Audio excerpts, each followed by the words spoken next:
Boa noite, amados, a paz do Senhor. Amém. Amém? Amém. Que a glória do Senhor continue sendo manifesta entre nós. Amém. Quem pode dizer um aleluia? Aleluia. Aleluia, glórias a Deus. Então, curve aí a sua cabeça e vamos orar mais uma vez nesta noite.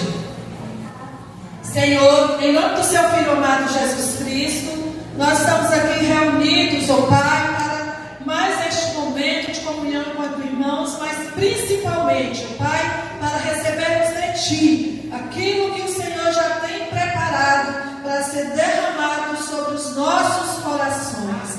Pai, que cada um de nós sejamos como terreno fértil, que ao recebermos a porção do Senhor como uma semente, essa semente, ó Pai amado, possa encontrar, ó Pai amado, um habitat propício para que a Tua obra continue a prosperar nas nossas vidas e através de nós. Eu Te agradeço pela oportunidade e peço, ó Pai, que eu venha esvaziar de mim mesmo e que o Senhor, através do Teu Espírito que é Santo, possa conduzir-nos, ó Pai querido, nesta noite, sempre em nome de Jesus. Amém?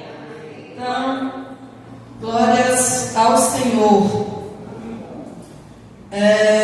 Na sexta-feira, quem esteve aqui pôde participar, juntamente comigo, de um momento de reflexão, onde foi falado sobre crescimento. Nós usamos os Salmos 92, verso 10, e depois os versos de 12 a 14. Ali foi falado sobre óleo fresco, sobre crescimento e sobre dar frutos. E para quem esteve aqui presente, eu encerrei com a frase a respeito do tempo. Eu citei, não é minha, mas acredito que a maioria que já ouviu falar sobre ela. Uns concordam, outros não. Mas eu disse que o tempo é o maior ativo terreno. Através do tempo ou da falta de tempo e das nossas atitudes acerca do tempo é que muitas vezes nós conseguimos seguir adiante ou seguirmos acomodados. Priorizar o tempo com Deus faz-se necessário. Sempre fez. E agora mais do que nunca. Amém? Então, falando sobre tempo, nós vamos dar uma sequência àquilo que o Senhor trouxe ao meu coração. Essa palavra ela já existia, já ardia no meu coração. Eu não pediria a oportunidade, mas, em razão de uma situação que a pastora Cádia precisou viajar, estou aqui e agradeço e aproveito a oportunidade em nome de Jesus. Amém? Então nós vamos falar sobre o tema, o tempo certo de Deus. O tempo certo de Deus é algo que precisa ser uma vontade minha e sua em ter um discernimento de qual é esse tempo.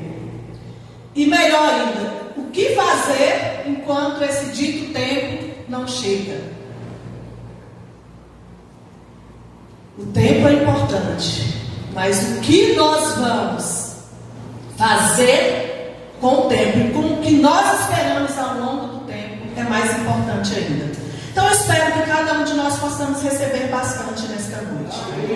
E para falar sobre tempo, nós vamos adentrar um pouquinho no que diz Eclesiastes. Eclesiastes é um livro do Antigo Testamento. É um livro que, pelo que eu estudei, pelo que eu percebi, ele está citado em todas as Bíblias cristãs. Católica, evangélica protestante, ortodoxa e também para os judeus. É citado. Não há controvérsias. Essa literatura é uma literatura que chama muito a minha atenção, porque ela é uma literatura onde nós podemos aprender dentro de uma sapiência, ou seja, dentro de uma sabedoria. Então é uma literatura sapiencial. E o ser humano, se ele não estiver revestido com sabedoria, é muito complicado seguir. Não somente o cristão, o ser humano, ele depende da sabedoria. E a sabedoria verdadeira quem dá é Deus. Então nós podemos e devemos buscar, pedir ao Senhor, assim como Salomão pediu sabedoria. Isso está descrito em Eclesiastes. Ele pediu sabedoria, ele recebeu sabedoria. Mas sabe o que aconteceu? Ele demorou muito para conseguir viver com a sabedoria. E lá no final de tudo, ou está escrito mais no início, né, ali no verso 1, ele diz: tudo é vaidade. Então todas as nossas conquistas, longe de Deus, diferente do tempo de Deus, por melhores que pareçam, são meras vaidades. Abra a Bíblia aí, por favor, em Eclesiastes, capítulo 3, verso 1. Só reforçando, Salomão pediu sabedoria, aprendeu a usá-la tarde, mas ele aprendeu. Então não é tarde para a minha pessoa, não é tarde para a sua pessoa. Aquilo que você pediu no Senhor, assim, viva, seja sábio, e que o direcionamento do Senhor possa ser uma realidade na vida de cada um de nós, hoje e sempre. Amém. Em Eclesiastes, capítulo 3, verso 1, diz assim a palavra do Senhor: tudo tem o seu tempo, e há tempo para todo o propósito. Dando sequência aí no texto, Deus, ele estabelece estações. Ele vai dizer que há tempo de plantar, há tempo de esperar e há tempo de colher. Às vezes nós esperamos muito, mas a espera ela não é um castigo. A espera é um treinamento, é um período de aperfeiçoamento. Porque de repente, se eu peço algo para o Senhor e eu quero acelerar o tempo, o prejuízo pode vir mais adiante. Então, esperar é muito importante. E nos dias de hoje, eu em particular tenho dificuldade para esperar. E acredito que a maioria dos irmãos aqui, eu tenho uma dificuldade para esperar até o aplicativo do banco rodar. Até uma questão simples, né? Assim, a gente se pega assim, né, agoniado, sendo que antes tínhamos que entrar em uma fila, né, por horas. Né? No caso dos servidores públicos aqui de Águas Lindas, quem é sabe, né, o quanto nós já penamos nesse sentido. Mas hoje, 30 segundos é tempo demais, porque tem outras coisas e mais coisas para fazer. E com as coisas de Deus, com aquilo que é sagrado, às vezes eu me pego fazendo da mesma forma. Eu quero tudo para ontem, tudo, né, muito rápido. Então, assim, que nós possamos, que eu em especial possa, e cada um dos meus irmãos, né, assim, sabemos esperar o tempo certo. Isso pode nos privar de prejuízos e de consequências ou escolhas erradas. Então, em primeiro lugar, há um tempo de espera. E nesse tempo, Deus nos prepara. Vou falar sobre 3 personagens, eu tenho mais, mas vou falar pelo menos sobre 3. José precisou esperar um período razoavelmente longo do seu sonho até a chegada ao palácio.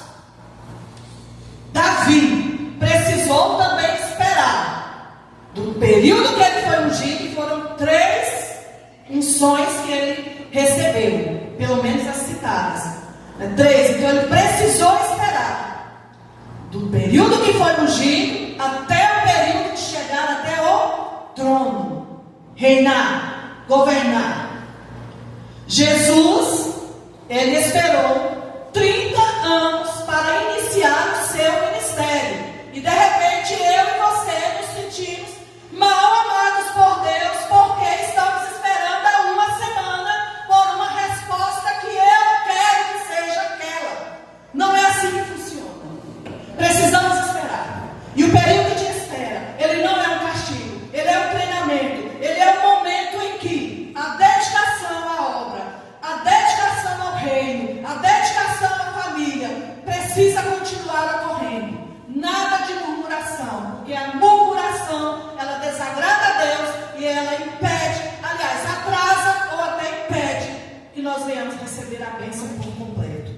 Esperar é algo que nós precisamos aprender dentro do propósito do Senhor que Ele tem para as nossas vidas.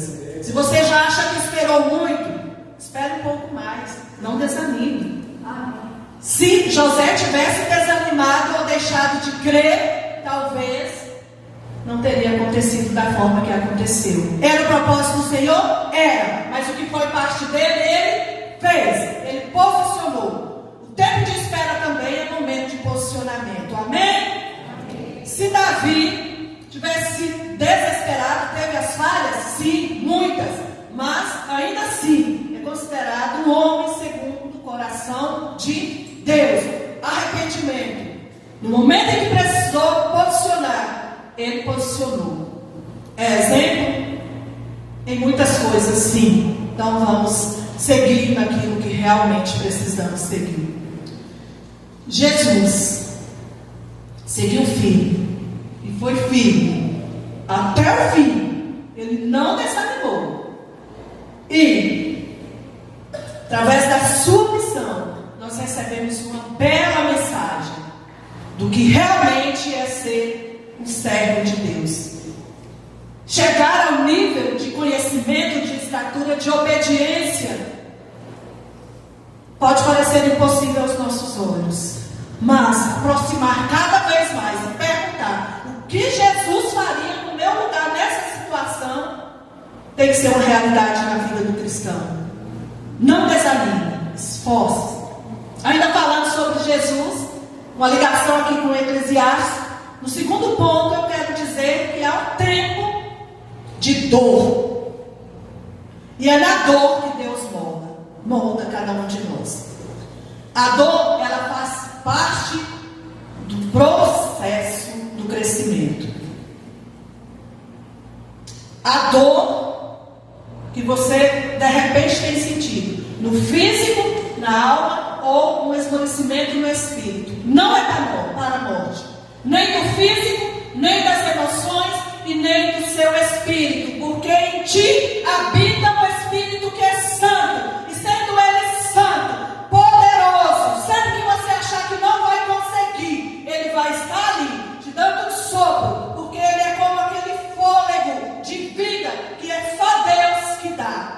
A dor de hoje, ela não é para te matar, ela é simplesmente para que a glória do Senhor continue sendo manifesta na sua vida.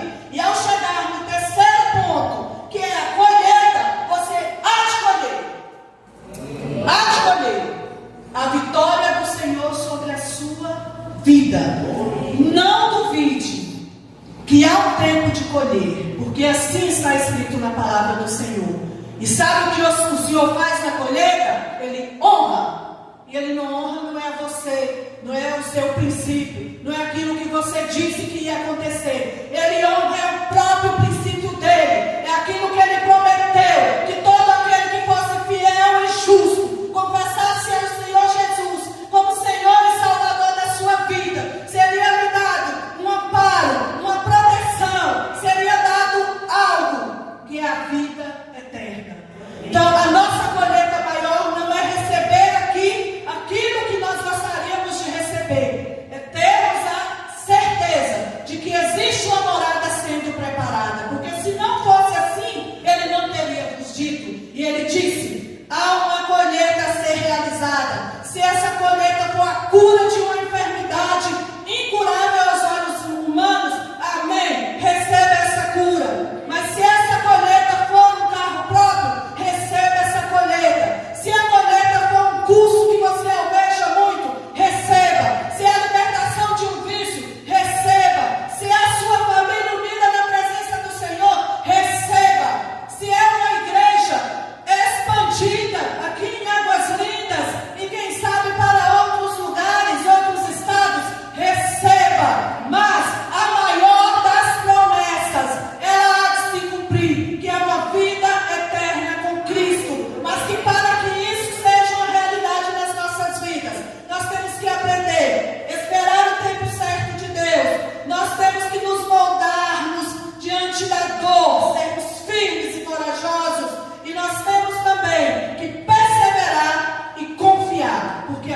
chega, mas ela chega para aquele que ora, para aquele que busca, para aquele que louva, para aquele que persevera, para aquele que não desiste diante das circunstâncias. E esse é o Deus que pode todas as coisas, inclusive fazer você que não crê a crer que Ele pode todas as coisas, exatamente todas as coisas. Amém? Gostaria de fazer uma ilustração aqui, ainda falando sobre colheita, algo que eu lembrei agora. Existe uma planta, essa planta floresceu, né, foi regada, vamos usar o termo ungida, né? E ali tem os frutos. Esses frutos são belos, porém eles estão em fase ainda de crescimento. Mas se eu ou você chegarmos diante dessa árvore sem sabedoria para tentarmos acelerar o processo de amadurecimento ou crescimento daquele fruto, ou até mesmo com essa falta de sabedoria arrancarmos aquele fruto, ele não vai ter o mesmo sabor que ele teria no seu tempo certo. Então existe um tempo certo de Deus para todas as coisas, sejam naturais ou espirituais. E toda colheita que é feita antes do tempo, ela pode trazer prejuízo. O fruto não vai ter o mesmo sabor. E toda decisão imatura que Salomão tomou levou ele a ter prejuízos físicos, emocionais e espirituais. Isso nós temos que aprender nessa noite. A imaturidade traz prejuízo, às vezes para nós mesmos e também para o reino do Senhor. E eu sei que isso não é vontade de nenhum de nós. Quando Salomão foi imaturo, quando ele começou a desobedecer e teve dificuldade para executar a sabedoria que ele já havia pedido e recebido, através dos casamentos, através das alianças debaixo de desobediência a Deus. Ele teve, eu também tive misericórdia, né? Assim, aliança com pessoas, no caso dele lá, com estrangeiras, que já haviam sido ditas pelo Senhor para que ele não fizesse. Ele fez moabitas, amonitas, e assim foi fazendo. E a cada aliança que ele ia fazendo, mesmo que ele não percebesse, o coração dele estava sendo corrompido. Porque se você faz uma aliança matrimonial com alguém que gosta de cuscuz, aos poucos, pelo menos do cheiro, você vai começar a gostar. E a sua cultura vai sendo moldada. Estou usando esse termo para não citar outras questões muito graves. Outra imaturidade de Salomão, que nós, se temos nas nossas vidas, vamos buscar interromper. Os casamentos não podem interromper não, agora, né? Tem que cuidar, tem que zelar, tem que seguir adiante, né? E aquilo que for vontade do Senhor, com certeza vai acontecer. Amém? Amém. Distrações. Salomão teve várias distrações. Então vamos observar. O que tem me feito distrair? O que tem feito de mim uma pessoa distraída? O que tem feito de mim uma pessoa apressada? Então, alianças erradas, distrações e pressa pode trazer prejuízo. E às vezes nós somos imaturos e agimos com pressa e as distrações não nos fazem perceber que são falhas dentro da própria casa do Senhor, nos nossos lares, no nosso trabalho e em todos os demais lugares que vamos. Então reflita nesta noite. Que aliança você fez fora do tempo de Deus? Existe?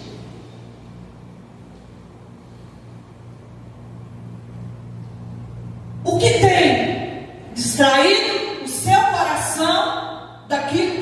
pecado, daquilo que você aprendeu, daquilo que você sabe que é verdadeiro, daquilo que você reconhece como verdadeiro, mas tem tido dificuldade para colocar em prática.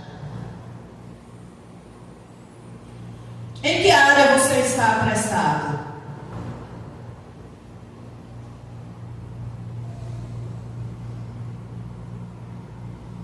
O que tem te impedido de avançar, de crescer e de ser sábio, maduro, confiante e perseverante? São as coisas que você colocou na presença de Deus e ainda não recebeu como resposta? É uma saúde debilitada, que mesmo diante de tantas lágrimas, de joelhos no chão, mesmo de cumprir Tiago ali, tudo que Tiago ensina, mesmo depois de orar sem cessar, o que tem tirado a sua paz? O que tem tirado a minha paz? O que tem tirado a nossa confiança no poder de Deus? Essa é uma noite de reflexão. É uma noite onde nós podemos, sim, analisar sobre aquilo que tem impedido o crescimento. E aprendemos que o crescimento, ele não ajuda somente o ser humano, a pessoa do ser humano. Ele é importante para que a obra de Deus continue sendo feita e bem feita na casa do Senhor. Realmente nós precisamos de números, nós precisamos de pessoas, mas também precisamos de qualidade. No Ministério de Criança nós precisamos de pessoas, mas também não podemos ter só números. Eu falo desse ministério porque é o que eu lidero, né? Então assim, se Deus colocou no seu coração um desejo de crescimento, almeje crescer, mas com sabedoria. E pensando na colheita, que serão os frutos. E às vezes, quem cuida do fruto e quem vai colher na frente, não é nem quem plantou. Isso na lei natural. E assim será com as crianças, com os pré-adolescentes, com os jovens desta igreja. E de todo o corpo de Cristo espalhado pela terra. Há sempre o que fazer, meu irmão. Há sempre o que fazer, minha irmã, na casa do Senhor. Apenas almeje crescimento. Alinhe tudo aquilo que você vem aprendendo ao longo do tempo com o ministério que Deus já colocou aí no seu coração. Alinhe tudo isso. Persevere na palavra. Tenha confiança naquilo que Deus já tem feito e continuará fazendo na sua vida e através de você. O reino de Cristo, a obra de Deus, ela não vai parar. Mas ela precisa que cada um de nós continuemos firmes, buscando sabedoria, tendo cuidado com as nossas alianças, livrando das distrações, aprendendo a esperar e, mais do que nunca, tendo a certeza de que teremos uma colheita. Se o seu trabalho não tem sido aos seus olhos reconhecido na casa do Senhor, não se preocupe com isso, porque o nosso galardão não é aqui, não pode ser aqui e não deve ser aqui. Se foi isso que te paralisou um dia, se foi isso que te desanimou um dia, eu gostaria de encorajar você a seguir adiante. Se você nasceu nessa igreja e se foram abertas feridas aqui nessa igreja, o óleo fresco, ele tem pelo menos duas, vou citar duas funções muito importantes. A primeira delas é realmente ungir o ser humano para uma missão divina através de uma capacitação que é divinal. Mas o óleo fresco, ele também tem o poder para sarar, para curar as feridas. Antigamente o óleo que era extraído ali, ele era passado nas feridas. E não totalmente da azeitona ou da oliva, mas os antigos, né, eles usavam, lembro que óleos, acho que a minha avó usava de azeitona, e curava, cicatrizava. Então assim, o óleo ele tem poder. E eu peço muito que nessa noite o Senhor possa derramar sobre nós óleo fresco, unção nova, ânimo novo, que aquilo que você precisa na sua vida e que eu também preciso para desenvolver a obra do Senhor, que nós possamos receber como um óleo fresco, como uma unção dobrada e redobrada do Senhor. Mas que também nós precisamos deste óleo, desta unção, dessa capacitação, desse poder sobre as nossas vidas, para tratarmos as nossas feridas, que nós possamos receber essas feridas tratadas, para quando chegarmos lá no final, nós não viermos a falar assim: foi tudo vaidade, eu conquistei algo que eu almejava, mas foi distante daquilo que era o propósito do Senhor para a minha vida. Há uma discussão também aqui sobre o livro de Eclesiastes, de que Salomão escreveu um livro. Pronto. E outra discussão que Salomão escreveu e Salomão, e uma pessoa com mais idade, com muita sabedoria, foi lá e revisou tudo aquilo. O que eu entendo é que Salomão foi o homem mais sábio. Se houve uma revisão, não foi de uma pessoa mais velha, mais sábia do que ele que chegou ali. Foi um convencimento que ele mesmo teve de que ele havia falhado, mas que ele reconhecia aquela vaidade e ele precisava seguir adiante, crendo no Deus Todo-Poderoso. Eu peço que alguém abra aí a Bíblia, continua aberta ainda em Eclesiastes, né? Acho que é capítulo 12, verso 13. E leia aí para mim, por favor. Capítulo 12, verso 13. De tudo que se ouviu, a conclusão é esta: tema a Deus e guarde os seus mandamentos, porque isso é o dever de cada pessoa. Amém. Aí nem citou cristão, né? É o dever de cada pessoa. Então, por causa dessas palavras, dá a entender que foi alguém mais sábio ainda que Salomão, para alguns, né? Que chegou a essa conclusão. Eu não acredito assim.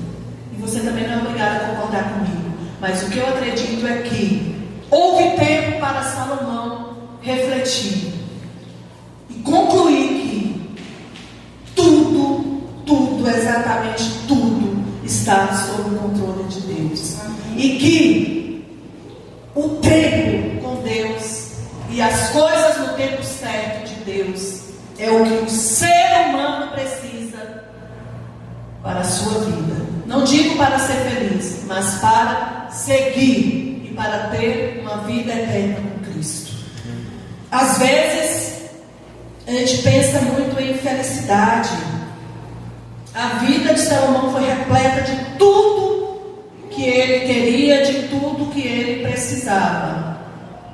Mas algumas coisas foram feitas com imaturidade e fora do tempo certo de Deus. Mais uma vez eu pergunto: que aliança eu e você fizemos fora do tempo de Deus?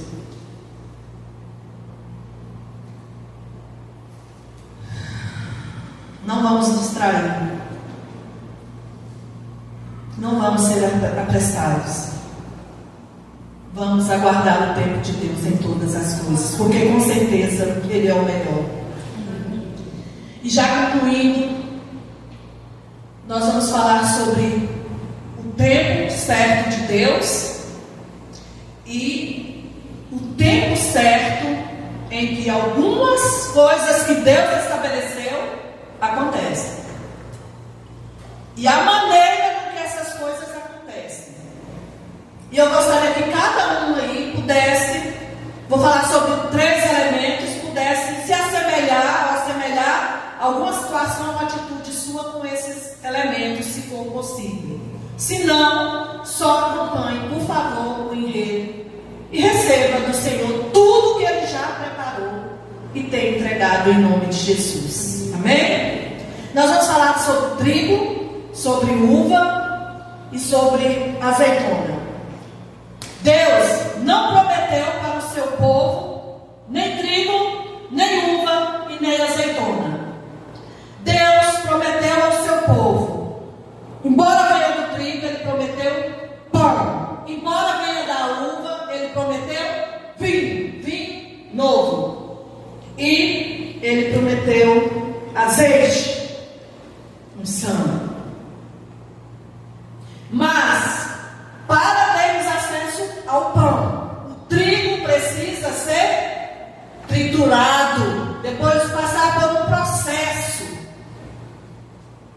A uva, para se tornar um vinho, ela precisa também passar por um processo, precisa ser esmagada, não é só amassada, ela precisa ser esmagada, pisada, até que tudo aquilo que estava ali poderia ser extraído como líquido, como algo bom, como algo quente, como algo que vai fazer ali uma junção.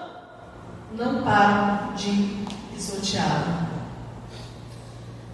A azeitona ela precisa ser amassada, mais uma vez amassada, mais uma vez amassada, para que ela possa chegar ao nível do azeite, do mais puro que precisa ser extraído.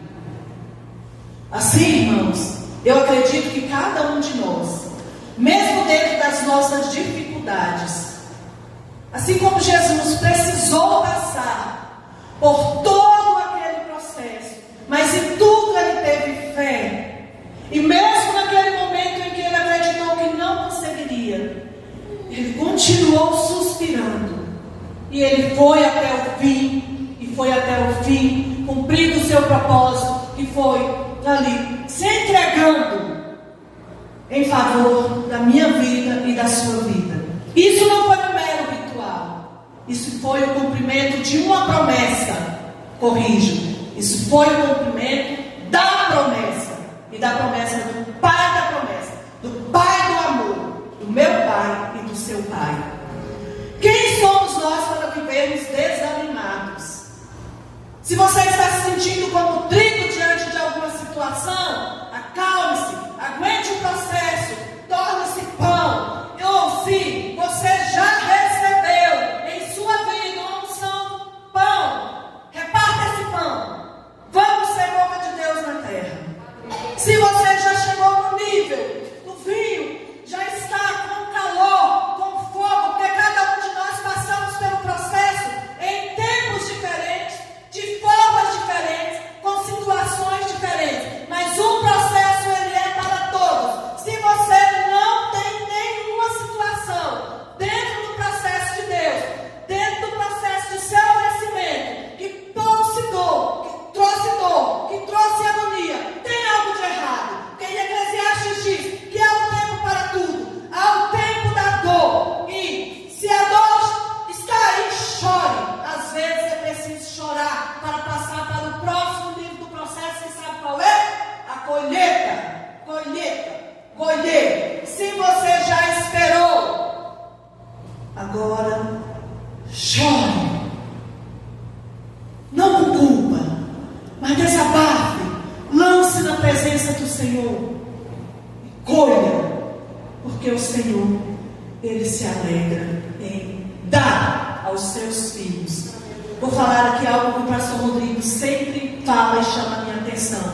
Se nós, que somos tão falhos, gostamos de dar coisas boas que às vezes nem podemos para os nossos filhos, quanto mais o nosso Pai que está no céu, Ele se alegra em dar coisas boas para os seus filhos. Mas tudo depende se é o tempo dele e o que eu ou você vamos fazer com aquilo que recebemos. É verdade. A ingratidão, ela desagrada a Deus. E às vezes o tempo certo é hoje, mas Deus olha o seu coração e Ele te conhece. Amém. E que o nome de Jesus continue sendo glorificado através das nossas vidas, e que a alegria do Senhor continue sendo a nossa força, e que nada, exatamente nada, como assim está escrito na palavra do Senhor, possa nos separar do amor de Deus. Amém. E que o tempo de Deus seja uma realidade nas nossas vidas, para que nós venhamos contar as boas obras do Senhor, os bons feitos do Senhor, e que tudo aquilo que nós estamos plantando possa realmente crescer, possa vir a dar frutos, e que os frutos prosperem. Porque lá em Salmos 92, lá no finalzinho do verso 14, 92, 10, no finalzinho do verso 14, diz que os frutos hão de prosperar. E ainda que sejam velhos, serão vistosos, serão duradouros. E é nisso que nós temos que crer. Num tempo de plantar, num tempo de colher, e num tempo em que nós não estaremos aqui, mas os frutos estarão, porque a palavra do Senhor é eterna. E aquilo que nós plantarmos no coração, né, de uma pessoa, e for bem recebido, e for cuidado, zelado, será eterno também. Então eu agradeço ao Senhor, e eu gostaria agora que cada um dos meus irmãos aí pudessem ficar de pé, e nós vamos fazer um momento assim, muito importante, que é um momento em que você vai colocar a mão no seu coração e vai repetir essa oração. Senhor, nesta noite, eu louvo e engrandeço o seu nome. E peço, Pai, ajude-me a entender que o tempo do Senhor é o tempo certo para todas as coisas. Pai, é possível que eu tenha sido imaturo, mas eu reconheço que preciso de Ti.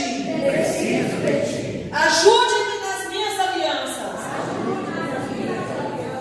Ajude-me, Pai, a ser aliançado contigo primeiramente.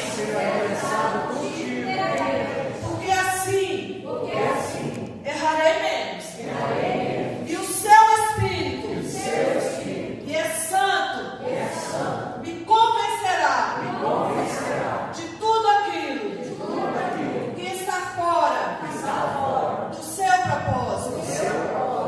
Pai, eu te peço ainda, me livre das distrações, me dê discernimento, e que o tempo de qualidade com o Senhor seja uma realidade na minha vida. Pai, ajude-me a andar sem pressa, mas fazer todas as coisas com perfeição. E o que for para o Senhor, que seja com excelência. Senhor, eu apresento o meu ministério, aquele que eu ainda não iniciei, e aquele que eu estou cumprindo, e que o Senhor possa me ungir com óleo fresco, com força redobrada, com posicionamento, e que eu seja capacitado, porque o Senhor não escolhe os capacitados, mas capacita os escolhidos. Que eu seja achado, um escolhido do Senhor. Em nome de Jesus. Amém. Glória a Deus. Aleluia.